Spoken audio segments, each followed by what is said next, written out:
Hello. Welcome back to the Space Gulag. Today we're back with part 2 of our story about Finn. Before we begin this video, special thanks to our voice actors, our patrons, and everyone else part of the Pente Control team. Want a chance to win a lightsaber in the next giveaway? Watch the end of the video. I'll tell you exactly how you can win. Luke had a plan this time. He wasn't going to do what he did to Grogu. He wasn't going to do what he did to Ben Solo or the other several members of the Jedi that joined the ranks of his former order. The truth is, Luke was getting old, and he needed to get this right. Ahsoka was out in the galaxy somewhere, and so was Ezra. But Luke couldn't try and find them now. Luke needed Rey and Finn to be ready, and to be the ones that he could train. This was the most desperate hour for the Jedi. It wasn't the Resistance, it wasn't the New Republic, but for Luke, he knew that Kylo was growing in his strength, and he knew he needed two able-bodied, younger Jedi to face off against him. Luke would have to be the best teacher he'd been in all of his lifetime, and use these lessons that he was taught and take them to an extreme level by teaching Finn and Rey how to access their natural abilities and their natural powers. When the time came, they were ready to go. Chewie had the Falcon ready as he was going along with Luke, Finn, and Rey from point to point. The Falcon in Red 5 lifted off of the hangar bay and jumped into hyperspace immediately. Luke informed his sister he was going to right the wrongs of his past, and she knew exactly what he meant. And in just the same words Obi-Wan taught her as a little girl, she wished that the Force would be with her brother on his newest journey. The four would arrive at a planet out in the far reaches of space called Megiddo. The planet was once the site of a battle during the Clone Wars. There were still wreckages from the war. Luke took Finn and Rey out into the cold. Quite frankly, Rey was getting a good feel for the galaxy she never got to see. She'd been on two planets that were naturally colder than the coldest Jakku ever got. There was a lot that both Finn and Rey had to unravel about themselves, and Luke could tell. He knew that just like when he first met Yoda, they needed to understand themselves before they could be who they were meant to be. Luke told them that he wanted to bring them to Megiddo because here is where one could collect a Kyber crystal. This planet had quite a few, scattered about, but they were all present. Ilum is where most of the Kyber crystals were in the galaxy, but since that planet was, well, destroyed, it couldn't be used anymore.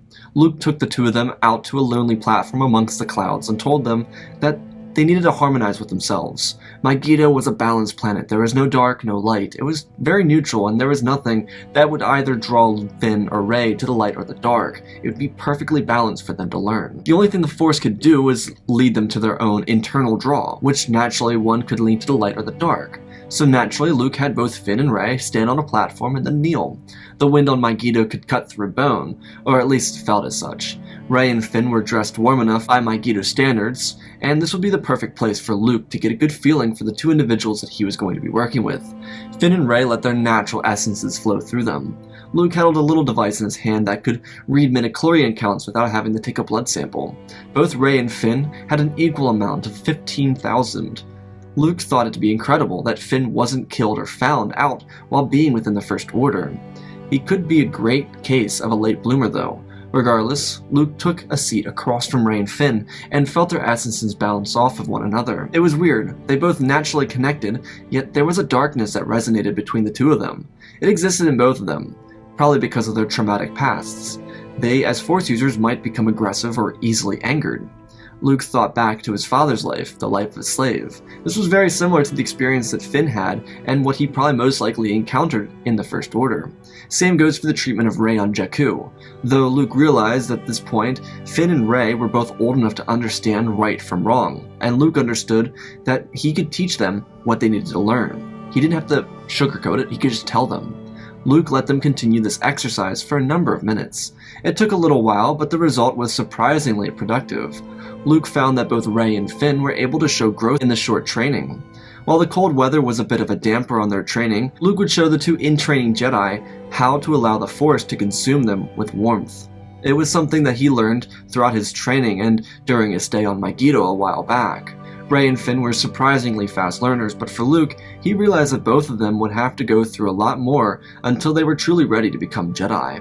While they were here on Megiddo, they would need to find their own Kyber crystals. There was no way around it. Without Ilum or Jedha around anymore, the lack of Kyber crystals brought Luke to Megiddo during the Age of the Empire.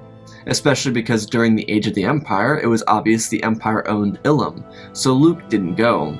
Luke found his own Kyber crystal here in Megiddo, the same one that powered his new lightsaber, the green one that is, the same one that looked very similar to the one that Kenobi had during the Clone Wars.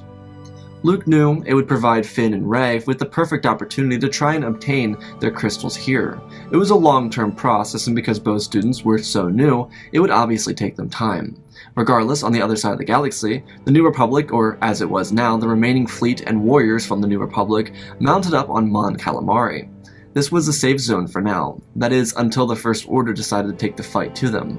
No one knew that Snoke had been killed, and no one knew that the new leader of the First Order was now Kylo Ren. They all did know that the last time they united together against the First Order, they won. The entire galaxy witnessed the power of the First Order and how it would take apart a divided galaxy. But with the power the First Order possessed and the weaknesses the New Republic showed, the core could be in a state of panic. The Queen of Mon Cala, daughter of the former King Li Char, who served during the Clone Wars, suggested to the New Republic that they stand tall, not as two forces, but as one. Admiral Akbar united the Alliance in a victory over Endor. Leia and Mothma united the Alliance in its darkest moments before they had any real fight. It was time that the New Republic unite with the old and the new faces. Everyone would have loved it if Mon Mothma and Leia Organa were still here, but the truth is that a new generation would have to take the mantle. They would have to face the same fear and terror that generations before felt. The galaxy Luke and Leia grew up in was full of Imperial reign.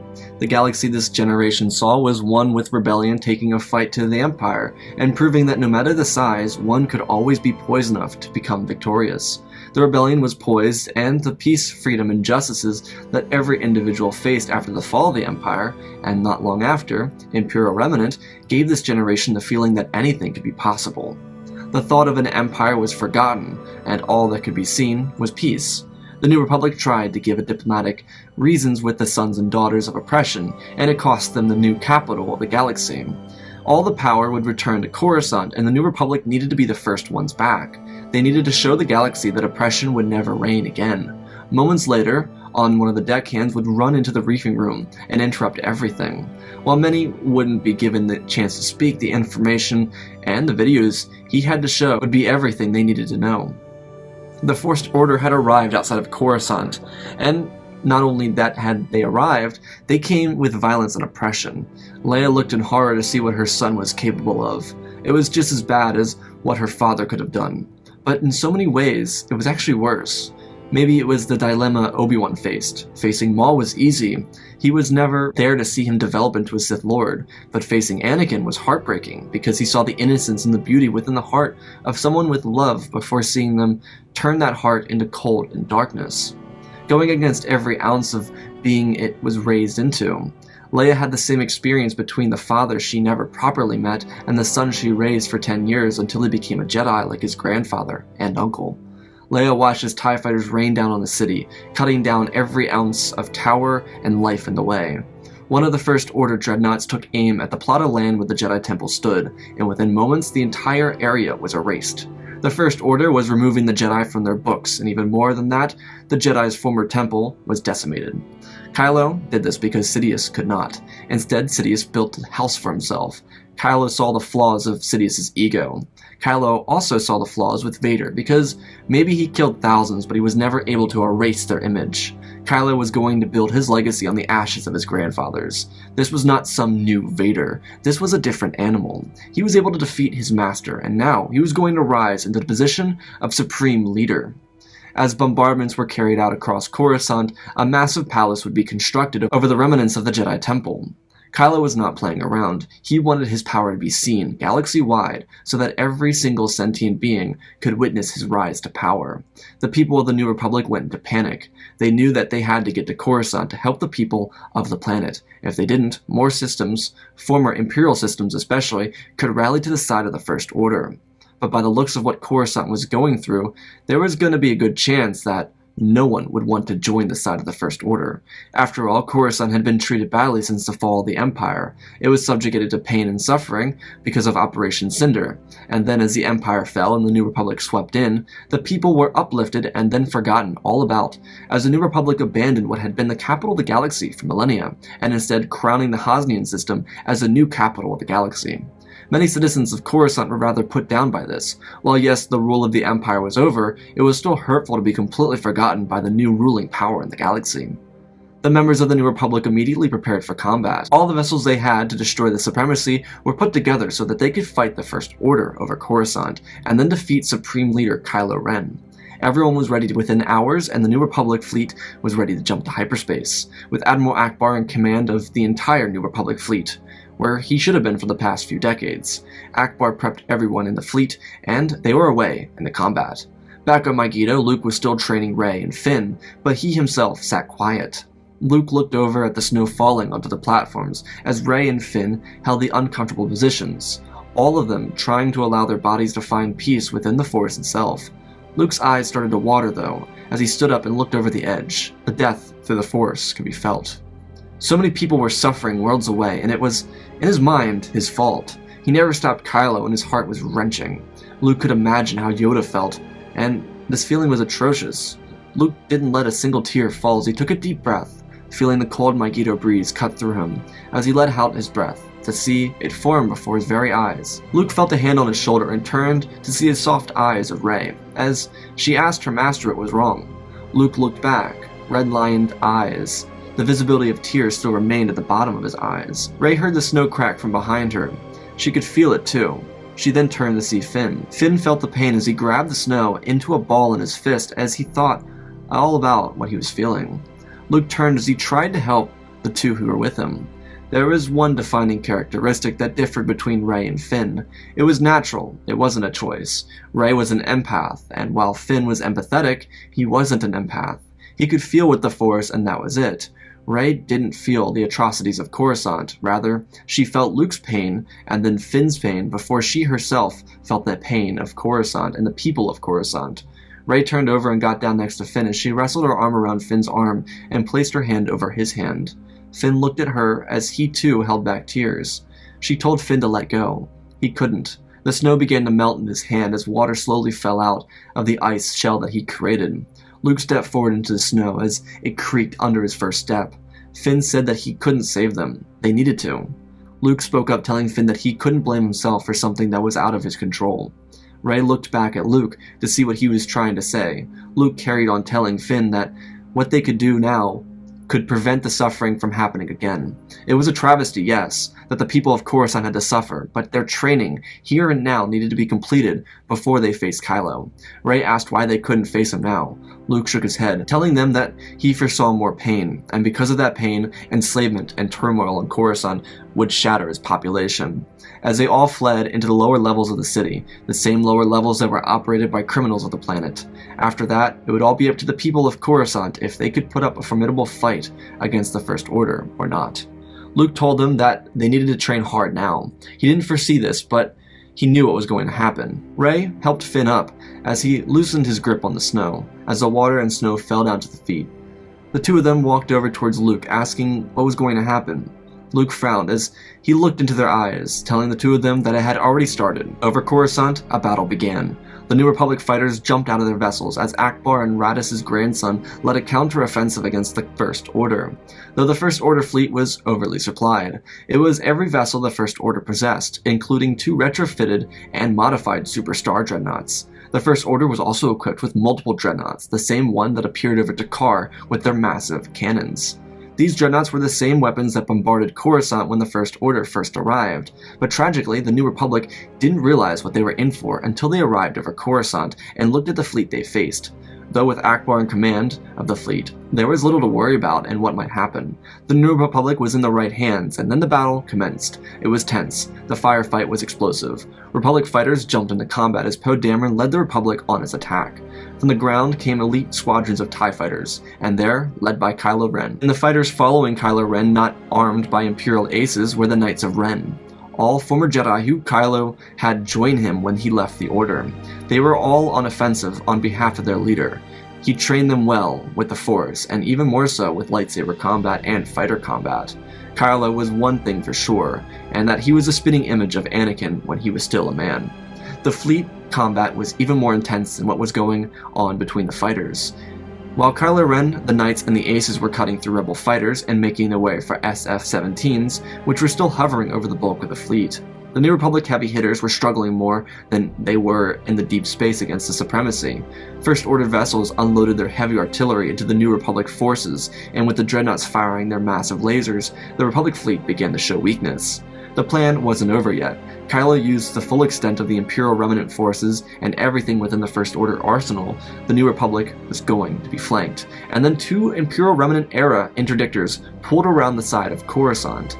The New Republic was interlocked in gridlock, as several New Republic vessels began to struggle against the firepower of the First Order. The counterattack led by the First Order was more than the New Republic anticipated.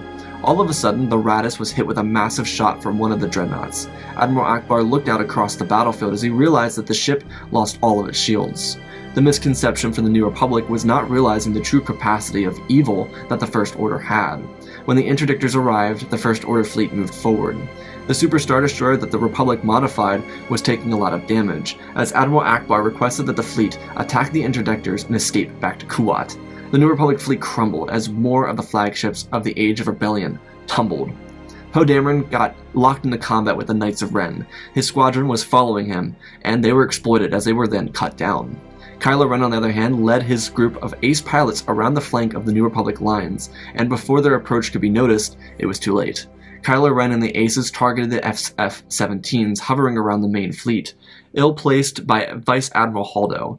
She was ordered by Akbar to keep them back, but where they were currently grouped was in a dangerous manner. When Kylo and the Ace Squadron pulled around and fired on the SF-17s, they set off an ignition to make the first one of them explode into a fiery ray of destruction.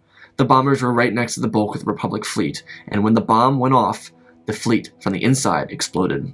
The Republic fleet was in chaos, while the Super Star Destroyer led by Raddus's grandson was able to clear a path by knocking out both of the First Order interdictors. Its engines were compromised. Kylo Ren called over to the command deck of the flagship of the fleet, to Admiral Pride. He was one of Palpatine's most loyal dogs. Now he served the grandson of Vader. As he received his orders, Kylo ordered Pride to keep up the assault. The Republic would be fleeing. Kylo specifically told Pride to target the engines of the retreating vessels, which is exactly what they did. Raddus's grandson moved the SSD into the front of the rest of the fleet as he took the bulk of firepower while the fleet retreated. But the ship was already so badly damaged that within moments the entire structure crumbled apart, leaving the Raddus, commanded by Akbar, behind. As the Republic fleet pulled out of combat, Poe tried to get into contact with Akbar, but all the frequencies were being jammed as the vessel was left behind and the First Order approached the remnants of the New Republic fleet, unable to escape into hyperspace. The very few vessels able to escape Coruscant were in hyperspace, living with what had just happened. It was the most catastrophic defeat for the Republic, Rebellion, and Resistance war effort ever. Sure, the Hazian system, but as a militaristic loss, nothing compared to the entire New Republic fleet that was just dismantled over Coruscant. Admiral Akbar watched as Kylo Ren and the Knights of Ren entered the Raddus. The Knights of Ren were following Kylo. The only reason the Raddus was spared in the wreckage is because Kylo wanted to be the one to kill his mother with his own lightsaber. He was devoting himself to the darkness, and while he didn't feel her presence at the Battle of Coruscant, he wanted to be sure. The Knights of Ren all wielded their own constructed crimson lightsabers. They dispersed away from Kylo as they cut down anyone trying to escape. The hull of the Raddus was completely shattered. There were very few parts of the ship holding together. The good Admiral, Akbar, waited on the bridge, because he knew more than anyone that the captain must go down with his ship. When the First Order didn't obliterate the wreckage of his ship, he sent all the engineers on board to get the engines and the hyperdrive ready. The hyperdrive was in decent condition, but the engines were shut down. More or less, if they could get the engines online, then they could escape, and bring Kylo and the Knights of Ren before the Republic and have them killed. But that wasn't an option. Kylo, much like his grandfather, put fear into those whose last moments of life existed within his presence. Each man and woman had to run away or face the danger head-on. The triumphant New Republic was no longer triumphant, and the members of the ship had to serve to their last breath. With the Raddus being so heavily damaged, the lights on the inside flickered and half of the doors were jammed. Circuitry everywhere was bolting out of the walls, and the hull itself creaked and croaked like it was being ripped apart. Kylo himself tore through Republic forces, cutting down several, snapping the necks of others and snapping the backs of even more people, dragging some down hallways and realizing his true power that sat within him. He may have been replaying all the Darth Vader hits, but Kylo Ren was being more than that. He was finding himself in the dark side, and he was separating himself from any chance at redemption. Kylo wasn't submitting to the Sith or to a master, but he was going to follow his own will, as a supreme leader barged down the door to the command bridge as he looked at the man he grew up knowing. Sure, not as well as Chewie or Luke, for example, but Kylo looked at Admiral Akbar. The Admiral showed Kylo everything on the Raddus when he was first assigned the vessel, back in the day. Akbar carried young Ben Solo throughout the ship, showing him everything there was to see, teaching him about what it was like to command such a vessel, and the excitement of taking the Raddus into his command. Akbar looked into the eyes of the boy. He didn't say anything. He just looked at Kylo. Maybe for Akbar it was like looking into the little boy he used to know, or even looking at General Skywalker during the Clone Wars, but he couldn't muster the words. He just watched as Kylo came into the room and looked at Akbar. Momentarily, he stood there and looked at him. Kylo locked eyes, and then, ever so swiftly, twisted his hand and Akbar's neck snapped as he fell lifelessly to the ground. Kylo turned around to see the Knights of the Ren. The ship was clear. There was no sign of Leia Organa, so they left the ship, and then Admiral Price obliterated the vessel. Back on Kuat, the remaining Republic fleet emerged and licked its wounds. They had to report to the main group of the New Republic's leaders on Mon Cala what had just happened on Coruscant. The First Order wasn't lazying around about getting the information out that they obliterated the New Republic over Coruscant. While Coruscant's struggles weren't being shown or the oppression of the people in the new capital, the victory over the New Republic was making news galaxy-wide. The failure of the New Republic made planets rally in fear.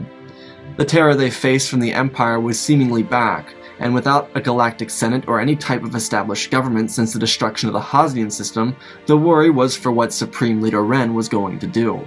But for the first couple of days after the Battle of Coruscant, there was nothing but silence from the First Order. While the New Republic gathered back up over Kuat and moved its diplomatic capital to Mon Cala, the members of the Resistance, Rebellion, and New Republic realized that their threat was larger than the First Order. It called for the assistance of the Jedi. Leia knew that she would have to call upon her brother, but the chances of Finn and Rey being ready were very low, so Leia in her old age would yet again have to lead against overwhelming odds. The New Republic fleet was decimated. They lost Admiral Akbar, Raddus's grandson, and Vice Admiral Holdo, to name a few.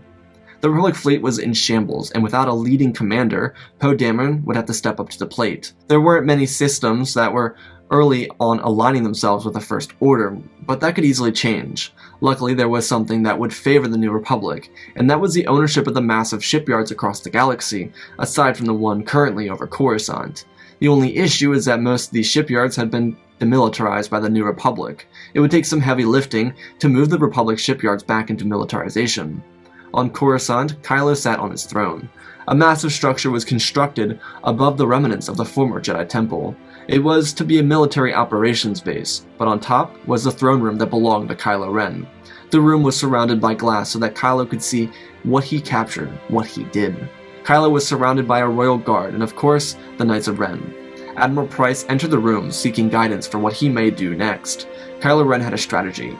He had it mapped out for the First Order, and with a loyal Admiral Price, it would only be a matter of time until both the New Republic and the Jedi were snuffed out and defeated. Price asked about what the main priority was. Kylo sneered as he explained that the New Republic was the only threat. While the Jedi were of concern, Kylo understood that the galaxy needed to respect the First Order.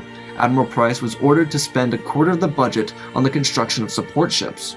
Price was confused, but then Kylo cleared it up for him, explaining that the Resistance, the Rebellion, and the New Republic all relied heavily on fighters for strength. The three factions were reliant on hit-and-run tactics, until the New Republic and the later part of the Rebellion were able to strike with heavy cruisers and capital ships. And now, because the New Republic lost most of its heavy cruisers, including three of the most prominent leaders in its navy, the First Order needed to be prepared for hit-and-run tactics. The new TIE fighters were much more advanced than the ones from the Imperial era, which would benefit the First Order, and now they needed to have anti-fighter cruisers consistently ready. Admiral Price understood the assignment. Kylo also informed him that they should continue producing capital ships, but the main priority at the moment was holding on to Coruscant, and then from Coruscant, they would breach out and begin to assault elsewhere in the galaxy. Admiral Price saw this young, vibrant leader as a possibility of a more sustainable empire than the one that Palpatine or even Snoke ruled. While Price was extremely loyal to Palpatine, he saw the younger leader as one that could take on and take the First Order the distance the Empire could not maintain. Though for now, it would take time, and that was perfectly fine. Time was on their side for the First Order. Admiral Price was ordered to bring Kylo a plan of attack for the next 5 years of expansion and how it would be done within the next week. Kylo was going to be persistent on the progression of the First Order and how that progression would literally look.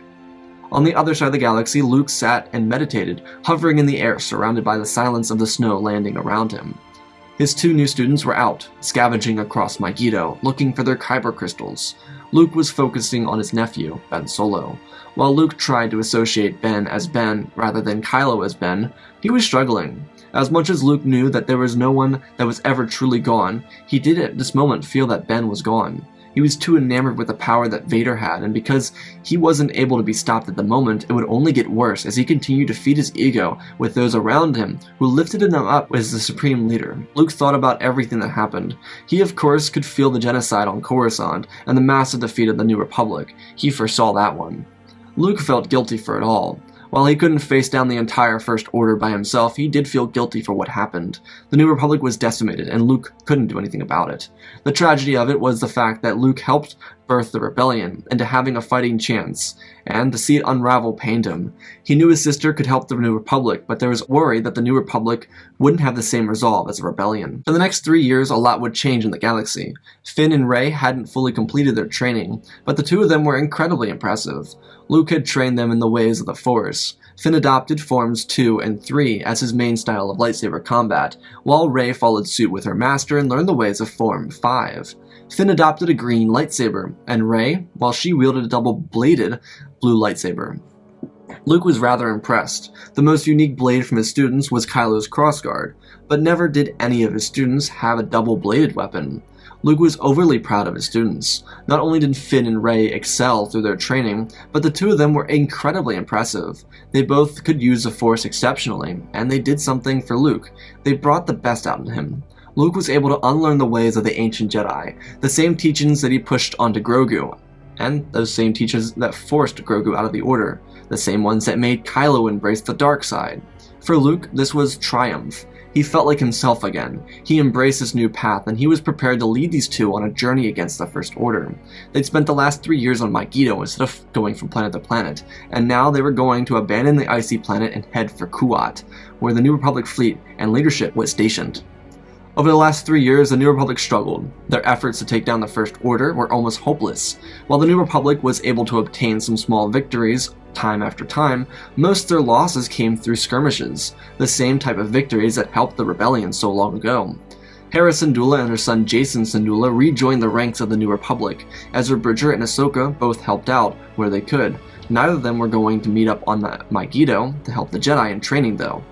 Ahsoka and Ezra had actually spent the last 6 months undercover on Coruscant. It was difficult, but they were able to infiltrate the capital of the First Order. Though the First Order, 2 months in, placed a shield gate around the planet, similar to the one the Empire had over Scarif. The New Republic lost contact with the 2, and so they had to plan around it. The New Republic was really struggling. They lost a lot of troops and morality was lower than ever. They were still popular amongst the people of the galaxy, but most of those people were losing hope. Of course, those loyal to the Empire joined the First Order, because the First Order was playing more conservative than the Empire did. These planets had to defend themselves with their own resources. As for the First Order fleet, it had tripled in size over the last 3 years, and it was entirely stationed over Coruscant. Loyalist planets to the First Order had to build their own fleets and supply their own troops. Because of this massive build and size of the First Order, they were able to seize planets and systems surrounding Coruscant. Most of the core belonged to the First Order. The only exception was Kuat. It was an impenetrable fortress of the New Republic. While originally the New Republic intended on defending the planet of Mon Calamari, Admiral Price launched an attack on the longtime rebellion allied world and obliterated shipyards whilst crushing its governmental system. The New Republic was very much on its heels. The only kryptonite for the First Order was Kuat.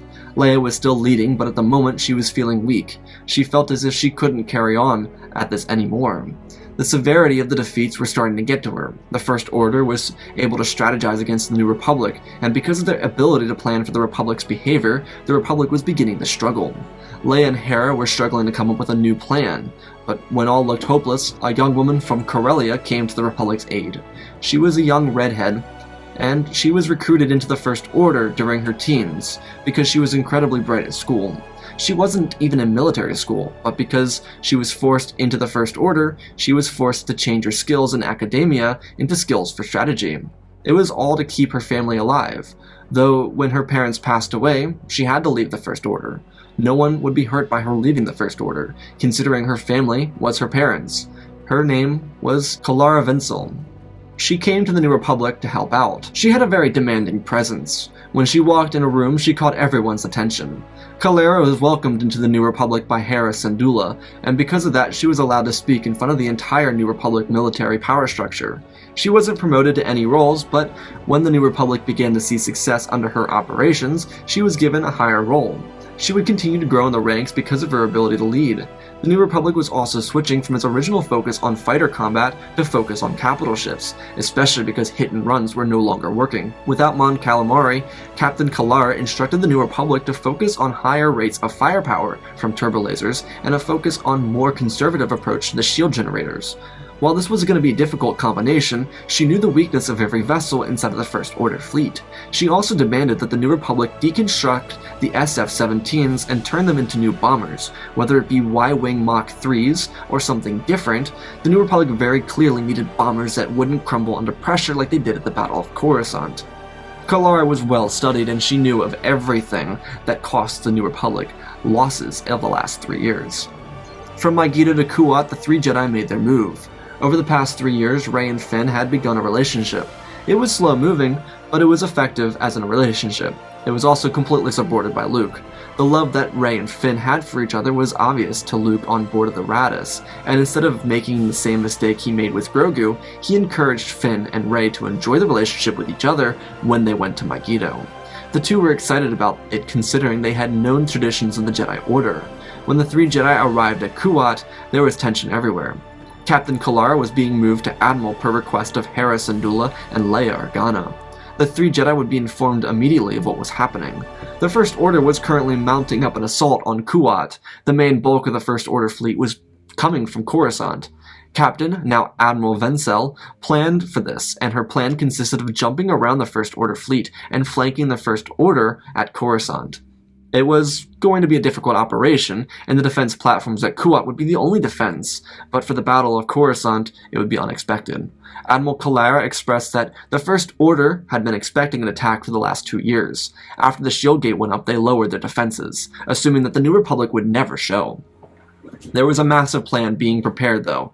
Kalara had time to study the Battle of Scarif and every other battle during the Age of Empire that involved a shield gate.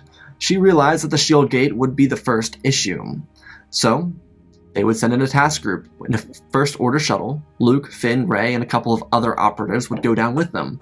The Jedi would go find and destroy Kylo Ren, while the operatives would help the rebels on the ground rise up against the First Order. It was a multi-part plan, and for Kalara, the most important part was ensuring that the First Order turned on the shield gate, because the ground troops wouldn't get support from the air. And as for Kalara, the rest of the New Republic knew Ahsoka and Ezra were raising an army to fight back the First Order on the ground.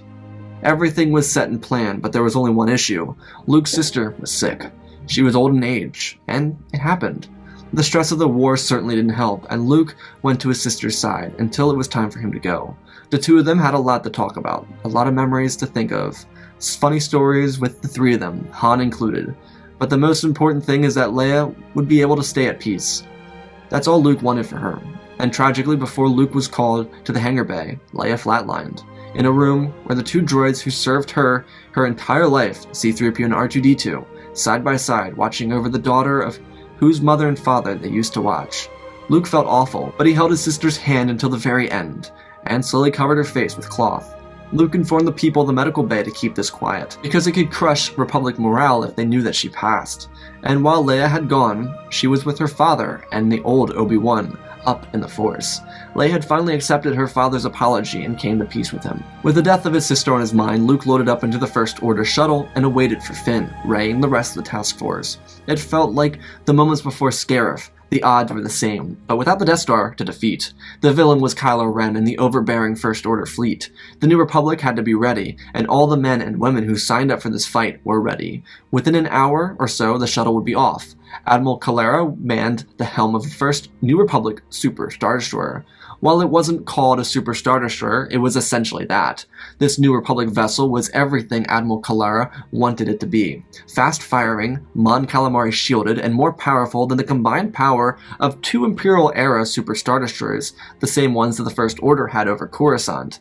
The New Republic pulled out of Kuat and abandoned the planet hours before the First Order arrived. The First Order shuttle holding all the New Republic troops and the Jedi arrived over Coruscant. The members were ready for this, and with the proper codes delivered by Admiral Kylo, the New Republic was able to get in. The First Order was not the Empire. The codes had to be gotten within the first planetary rotation, because the First Order changed codes every planetary rotation, so that old codes more than 24 hours old couldn't be used. Kylo wasn't like Palpatine. He didn't want to play with his food. He'd rather chop it up and eat it whole. The First Order ran a tighter ship. The insubordinate generals, captains, and officers of any type would face execution if they seemed to be in it for themselves.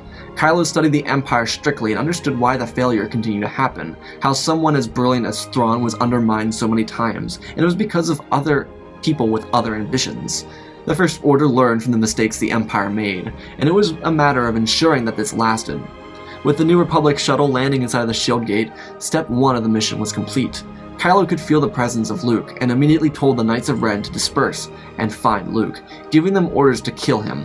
Kylo wasn't playing around. He didn't want the traditional, bring the good guy to his lair so we can monologue at him until he made an escape. No. Kylo wanted the job to be dealt with. Kylo's lair was full of top-notch security, and with the Knights of Ren going out, the security tightened. Kylo wasn't insecure, he just knew that there were other Jedi here on the planet with Luke. Kylo, over the last 3 years, while being Supreme Leader, held up to the name that he was associated with his grandfather. Kylo used the inherited genes of Skywalker and trained himself harder than he'd ever trained before. He fooled Snoke and Luke by making them believe he was training as hard as he could before. But when he took the helm of his own life, he trained harder than anyone had ever trained him before, and he didn't stop.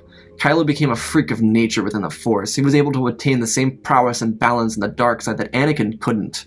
Had Anakin survived Mustafar, there's a good chance that he and Kylo would have been at around the same power at this moment. Of course, Anakin's roof was much higher than Kylo's, but Kylo at the moment, at his roof, was as powerful as Anakin Skywalker ever got. He also taught this to his students. Kylo only took the best students from Luke's order. They proved to be the best as the Knights of Ren. This was reminiscent of the Sith Triumvirate, except there were 6 of them rather than 3. The shuttle landed in the lower levels of the city. It was obvious for the first 100 levels that the First Order was working its way down into the depths of Coruscant, but for 2 years they couldn't get past where they were. The First Order decided to let the rebels suffer in the dark, but instead they were building up, especially with Ezra and Ahsoka down there for 6 months. The 2 of them were enthralled when they found out the rebels had arrived, but when Ezra found out there were more Jedi, he was almost giddy with excitement. But the Jedi didn't come down. The Jedi exited topside. They were in the city streets. The effects of the genocide were shown. At this point, there were very distinct differences between those who favored the First Order and those who favored the New Republic. Those who favored the New Republic were left dead throughout the streets of Coruscant, and entire districts reduced to rubble and ash, while those who supported the First Order were propped up in luxury estates. The 3 Jedi walked through the rubble of rotten bodies, destroyed buildings, and broken droids. Their target was obvious. It was a massive tower in the middle of the city. It overlooked everything. Its dark shadow clouded the entire planet. In the lower levels, the rebels began to amount their forces to make a push against the surface. It was clear that a revolution was beginning. In the space of Coruscant, Admiral Price ordered the shield gate to close. There was a proximity alert. The New Republic was here, and out of hyperspace emerged the entire New Republic fleet. Poe Dameron jolted off from behind General Syndulla and her son Jacen Syndulla as they led an attack on the First Order. Admiral Vencel ordered the fleet into one of her several formations. She ordered them into the first one and prepare a counteroffensive into the second formation. She knew it would confuse the First Order fleet. She also knew Admiral Price personally because she worked under him for a good while. She knew he was a traditional combatant. It would work for the time being during the Age of Rebellion, but it wouldn't work now. She knew exactly how to beat an old dog at his own game. At Kuat, the First Order fleet arrived, out to the surprise that the fleet over Kuat was empty. But they were engaged by a fight with several Golan platforms and other defense platforms over the planet. Even worse for the First Order is that there was a gravity well generator at the back of the New Republic defense lines, which meant the First Order couldn't escape into hyperspace unless they destroyed the generator. Everything was set in stone as the New Republic jumped into combat. The troops on the ground pushed out of the lower levels, and their uprising couldn't just be heard citywide, it could be seen. The First Order created a barricade around the lower levels so that no one could escape and get into combat with the First Order loyalists, but with a strong effort the rebel forces pushed through and out of the barricade. Luke, Finn, and Rey heard the sound of a battle beginning as they picked up their pace and started rushing for the Palace of Ren. But Luke felt something and stopped. He looked over at his students and brought them close with him. He told them that the Knights of Ren were coming. Luke told the two of them that they needed to get to Kylo and stop him. Luke said that he would hold off the Knights of Ren and ensure that both Finn and Rey could get to the palace undetected. Luke told the two of them that he appreciated everything they did for him. The two of them looked at Luke with a little confusion. Luke was thankful for everything. The two of them taught him how to be a better teacher. They taught him the true meaning of a Jedi, and those lessons are something he forgot about when he first started the New Order a long time ago. The two of them helped him realize the true potential and the true power behind being a true Jedi. Luke nodded his head and wished the two of them to have the Force be with them. Luke turned the corner and vanished into a dark alley. Rey and Finn looked at each other, and then they made their way to the palace. They ran through the streets as they leaped up walls and scaled buildings. The two of them were on a path to fixing this. In space, Admiral Kylo moved the fleet into the second formation and ordered in the second wave of fighters to drop out of hyperspace. Admiral Kylo had everything in place to master flank the First Order, and it was working to perfection. Considering she knew all the reserve forces that the First Order had around Coruscant, it was just a matter of getting Admiral Price to release the fleet. Over Kuat, the First Order was struggling to hold itself together. With the bulk of their fleet displaced and the rest of it at Coruscant, the Golan platforms and the defense platforms over Kuat were forcing the First Order to make moves towards the gravity well generator, and because of its location, it meant sacrificing vessels and possibly the fleet to get there. Back on Coruscant, the rebels were facing down the First Order's walkers, tanks, troops, and just about anything they had. Because Admiral Price closed off the shield gate, the forces on the ground were pretty much without air support. This, of course, affected the rebels more, because there were hangars on the surface, but the amount of TIE fighters were limited. Most of them went into space before the shield gate was closed. Kylo Ren stood in his chambers as he looked down at the chaos. The battle was massive. It was premeditated. 3 years in the works finally coming to life, and it was alive. Kylo waited patiently, his robes crawled down to the floor, as his guards stood in silence. Ren also had a holomap of the space battle up in the middle of the room. He was monitoring everything that was going on. The fleet battle was interlocked in a gridlock, and right below the palace, Finn and Rey were sneaking in. Luke, on the other hand, made his way towards the battlefront when he heard the familiar voices of one of his former best students. Luke turned around and without hesitation, a lightsaber slammed down behind him. Luke wasn't necessarily ready, but he whipped out his green lightsaber as he twisted around and looked at the Knights of Ren. The knights emerged from the shadows, each of them drawing their crimson blades. Luke was disappointed, but now he would teach them one final lesson. The Knights of Ren moved in as Luke spun around under a lightsaber and leapt backwards over another. Luke then swung his blade around as it collided with one of the knights. Luke danced back as his feet steadied around the knights, and they pushed on him. Luke really didn't want to kill them, but right now, it was between them and him, and he had to choose himself. Luke deflected a strike as he pulled back and jabbed forward, cutting through one of the knights. A short ways away from him, Rey and Finn snuck through the ventilation shafts of the palace. They all avoided as many guards as they could, making their way towards the throne room. They found a spot to jump down from the ceiling, and when they landed, they turned to see dark troopers. These were incredibly powerful robots, and they were waiting for the Jedi to drop. There were about 60 of them. There were 3 hallways that led to the elevator shaft. Each of the hallways had 20 dark troopers. Finn and Rey looked at each other as Finn grabbed Rey's hand as he pulled her back and flung her around forward, as he then used the Force to shove her with all the momentum he had as she ignited her double-bladed lightsaber into the middle hallway. Finn ignited his as he danced in the middle of the hallway. The dark troopers began to fire at Finn as he deflected all the shots and avoided others. The dark troopers ended up shooting each other because of Finn's elegance with his lightsaber and with his moves. As for Rey, she twisted down and jumped up as she cut through the droids using both sides of her lightsaber as she ripped apart the droids. Finn and Rey were flawless at this point.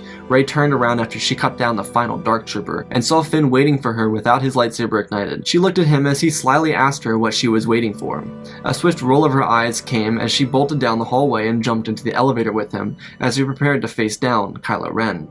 Luke, on the other hand, was fending off the Knights of Ren as he cut down a 4th member of the Knights. Luke twisted back as one of the knights cut forward and jabbed through Luke's robotic hand. Luke looked down as he pulled the lightsaber back with his non-dominant hand. The knights then started to get giddy as they closed in on Luke, each swinging simultaneously, all of them trying their best to best the former Grand Master. Luke parried and kicked out to his left, throwing one of the knights into a bunch of trash cans.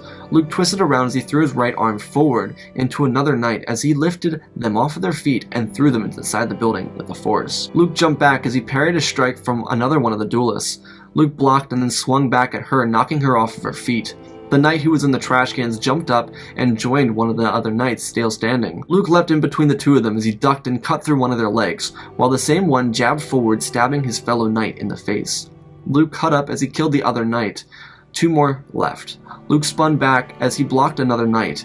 She shoved the Grand Master into the wall as she tried to kill him. The one that was in the side of the building jumped down with his blade speared down. Luke saw this as he pushed the knight in front of him to the side as he sheathed his lightsaber and pulled down to the side. The knight speared down, stabbing through the back of his fellow knight as she fell to the ground lifeless. Luke pulled back around as he cut down the final knight. Luke looked down, disappointed in the failure of all these students. 6 of them. They should have been able to do more than just take off his robotic hand. Though it wasn't exactly a surprise. When they were Jedi, that was the best they'd ever done. Luke grabbed the robotic hand and reattached it as he pulled from his belt a little device to reattach his hand. In the throne room, Kylo was seated in his seat. He stuck up in the corner of his seat as he grinned at the door opening before him. Kylo was smug, with one leg relaxed up on the chair and another one placed lightly on the ground. The room was chanting with comm chatter. Kylo was listening to the fleet in combat and the ground combat. Everything was really not going his way.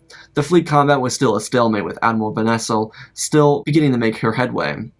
Not to mention the fleet over Kuat was completely obliterated.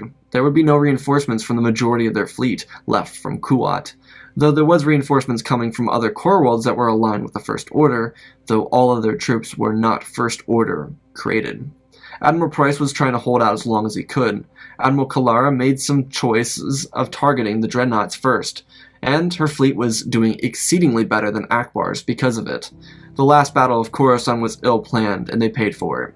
But because of Admiral Vanessel's knowledge of the First Order, she was prepared to defeat them in this contest of strength. The fighter fight was going well too, as Hera Syndulla, Jason Syndulla, and Poe Dameron cut through the fighters, with Chewie and Lando inside the Millennium Falcon. Ren was still stationed silently. As the elevator door opened, he flicked his fingers and his royal guards leapt forward to defend their supreme leader. Kylo had no anticipation of beating these 2 Jedi with his guard. He knew that he'd have to do it himself.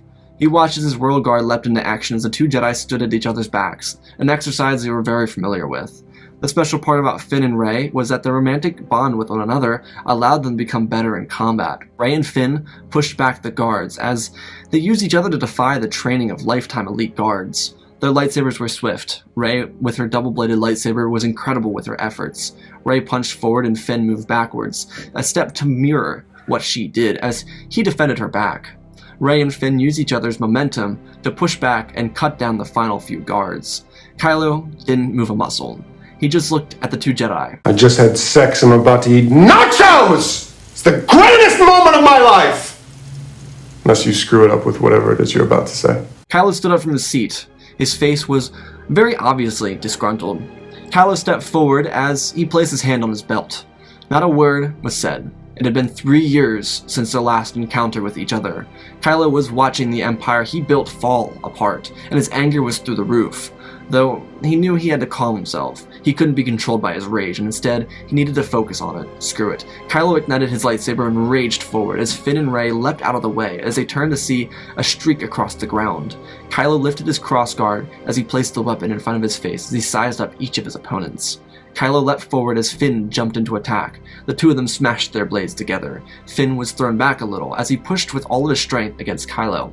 The Supreme Leader whipped his blade around as Finn jumped over it and forced his way into offense as Kylo fell back and blocked an offensive attack. Rey leapt forward as Kylo used the Force to throw Rey into Finn. Finn saw it coming as he caught her and then turned towards Kylo as he used his green blade to hold off the Skywalker. Kylo pushed harder and harder into Finn as he tumbled backwards. Rey got into combat as she swung her blade left and right. Kylo kicked Finn back as he turned and caught Rey's blade at the perfect moment. Those who doubted the effectiveness of a crossguard blade would have been killed in that moment. Kylo dropped back as he put his blade around to the ground and caught each strike that Rey made at him.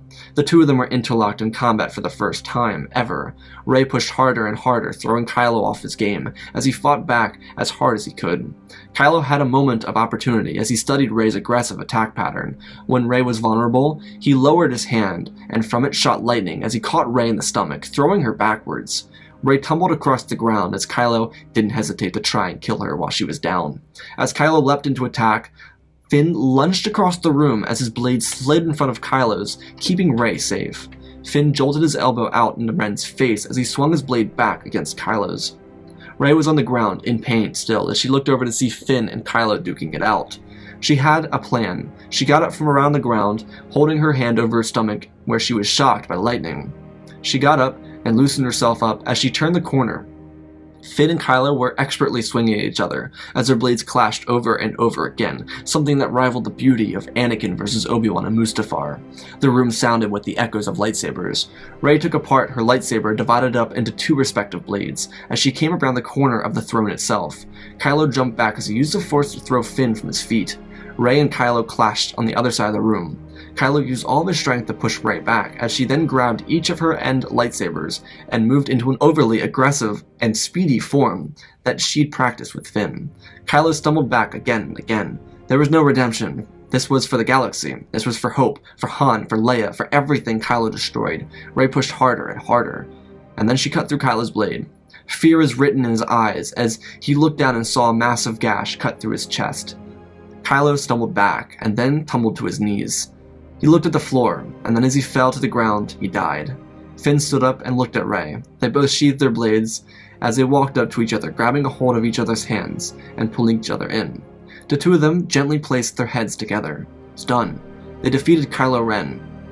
Maybe he wasn't a Sith, but the truth is it didn't matter. He was dead, and so were the Knights of Ren. The palace then began to shake. It was the New Republic. They broke through the shield gate. Admiral Price's fleet was dispersed, and Admiral Calera was able to dispatch fighters to the surface. Rey and Finn looked at each other as they turned their heads and then bolted for an exit. The First Order fleet began to fall apart. Poe Dameron and a squad of X-Wings and Y-Wing Mach 3s led down through the surface of the shield gate as they began to pick their targets. The ground fighting was intense, but with two Jedi heading the assault, anything was possible. Ezra and Ahsoka worked with each other as they cut through the First Order troops, and then the bombers came. X-Wings targeted the palace that Rey and Finn were escaping from. The New Republic fleet was dispatched. Also, some cruisers came down to the surface as well. Admiral Calera turned the vessels around into a defense position. The reinforcements that Price wanted were about to show up, but they wouldn't stay, and they wouldn't be there long enough until they were left in ruin. Rey and Finn were able to escape from the palace before it collapsed. Within hours, the Battle of Coruscant would be won. The First Order would be extinguished, and the fight in the core would begin. The war between the First Order and the New Republic wouldn't last long. There would be victory in the streets of every planet within 2 months of the victory of Coruscant. The New Republic did it, and this time, they wouldn't allow a remnant or First Order to reappear. Coruscant would be rebuilt and turned back into the capital of the galaxy. While the galaxy would have to overcome the adversity of another war, it would find its peace, and it would rejoice in said peace. The Jedi would be rebuilt, and they would rebuild their temple on Coruscant, and the Sith would be uprooted, their temple would be taken away, and from there, a Jedi temple would be placed on top. Not nearly as large as the one that stood before, but it would be a place on Coruscant for refuge and peace. Luke would start this new order inside this temple, and he wouldn't keep the old code. Ahsoka, Finn, Rey, and Ezra would all be the first members of this new order. Finn and Rey would carry on their relationship and eventually have the first child born into this Jedi Order. From there, the New Republic would establish a balance in its policies and would never demilitarize, and the Jedi would go to set forth a new legacy of peace and justice in the galaxy. And that, ladies and gentlemen, is the end of part 2 and our finale to our series. Again, special thanks to Benjamin Wells, Icy Raptor, Apollo, Madmana Studios, Anakin003, and Gort for supporting the channel. Hit the likes on this video. If you want to see what if, let me know below. Every other comments, cross servers, check out the Twitch community, Discord, and Patreon if you're supporting in other ways. And for the lightsaber giveaway, go down below. There is a doc. You click on the doc and you write your name on the doc. You have to hit subscribe because we're shooting for 50,000 subscribers. Thank you for 40K. I'm very appreciative for it. I'm super stoked. We're 10,000 away from or we're a little bit less than 10,000 away from 50,000. I want to give away those 3 lightsabers, so hit that subscribe button, share, and let's get this channel to 50,000 subscribers so we can go after Star Wars Theory. Ain't that right? Anyways, let's talk about our story here. This one was fun. Now I'm going to address this in the first part. I'm going to address this now. I saw a lot of comments on the last video, and it's kind of disheartening. Now, I'm not talking about opinions on the sequels. I don't really care. You all have your own opinions. I have my own opinions. That's not what I'm talking about. If you're a fan of what I write, and you immediately write it off because it's in the sequel trilogy, do you really like what I write? Because I put a lot of heart and soul into this. This is going to be a full movie of over an hour and 40 minutes long. It's going to be about the same runtime as the first, the Force Awakens. So, I saw a lot of comments, and I was kind of disheartened to even write this part 2. And I took a long time writing this part 2 because I was like, is it even worth it? No one's going to watch it. And if you really like my content, then give it a shot. I know it's the sequels, and I know you don't like the sequels, and I know the sequels aren't popular, but give it a shot. If you like what I do, I'm sure you'll like it, okay? I'm trying my best to bring us together as Star Wars fans, right? We all like Star Wars. Let's enjoy it. We don't have to bully each other, okay? We don't. We're all allowed to like something different in Star Wars. You could like the anime series, or you could like Tales of the Jedi. I don't care. We're all Star Wars fans. Let everyone enjoy it. You don't have to hate everything, okay? You also don't have to love everything, but if you like what I make, give it a shot. Give it a chance. Just don't hate it before it comes out.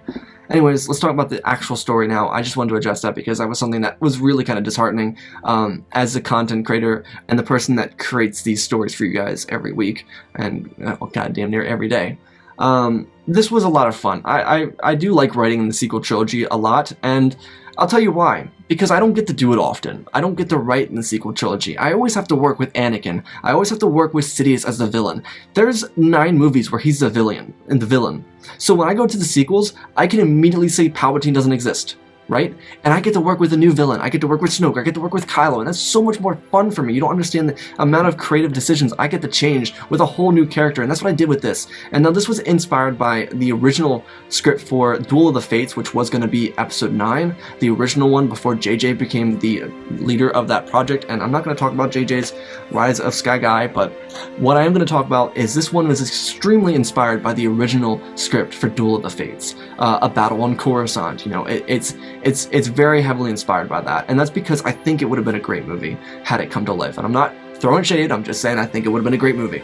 And a lot of inspiration came from that. Kylo being the main villain, that's one thing I wanted to stick true to. I think Kylo being a main villain is something so remarkable that happens after he kills Snoke. I think that would have been perfect. I think that would have been perfect in an Episode 9. That's what I wanted to set up here. I wanted him to kill Snoke in the last episode. He did, right? And the 3-year time gap is essentially between episodes 8 and 9. That's kind of what I wanted to do. I wanted to be a time gap, so it's like you're going from movie to movie kind of thing. So I wanted to keep that consistency with the idea of the sequels that I'm doing here. This isn't my sequel rewrite, by the way. I just want to let you guys know. But I wanted to make Kylo the main villain. He deserves to be main villain. Okay, he killed his father, and then he kills Snoke. That's, like, awesome. He killed the bad guy. He should be the bad guy. He has every right to be the main bad guy of the series, and I wanted him to be that. Now, I brought in a new character. I brought in Kalara Vanessel. She's a made-up character. She's not real. I just wanted to bring in a new character because I was like, I'll do that instead of doing Holdo, because there's a little bit of a discrepancy with that character. Not that anyone who has a discrepancy with that character hasn't even watched this far. Throwing shade? I will throw shade. Come at me, ho. Anyways, all jokes here, but I wanted to have fun with this, and I really, again, I want to state that I like writing in the sequels because there's a lot more room for creativity, right? There's nothing other than the 3 movies and probably a couple books that I have not read, okay? Or comics or whatever. I don't read the sequel stuff. I don't read any of the stuff. I'll just be honest. But there's a lot more creativity with the prequels. There's Clone Wars, there's the 3 movies, there's a lot more stuff for the Clone Wars. Same with the original trilogy. The original trilogy has been around for 40 years, okay? There's a lot more content. The sequel trilogy has not been around for 10 years, right? I have so much more room for creative freedom, and that's why I really like it, because I can do a lot of unique stuff after Endor, after Jakku. It doesn't matter. It's a lot more fun to play around with it. And as for Luke, I wanted him to have that same failure as a Jedi. I wanted his order to still fail, because it makes sense. It's a good plot point, and I'm not going to act like Rian Johnson didn't have a good plot point there. He just rehashed a little bit what we saw in Return of the Jedi. But if you take that concept and just reform it a little bit and fine-tune the fine points of it, it actually is really, really nice to have Luke kind of be like, well, actually, I know I learned this about the Jedi, but I needed to stop looking into the past to be what the Jedi needed to be. I needed to look at myself to see what the Jedi needed to be. As a Grand Master, I needed to look at myself instead of what was, instead of what failed, right? And that's kind of what I wanted this to be about with the Jedi kind of story, with Finn being a Jedi. And while I know this story, much like a couple others on the channel, didn't specifically focus on Finn, it's the change of making Finn the main character in this so that it can happen, right? So I can retrofit the sequels into fitting that kind of imagery.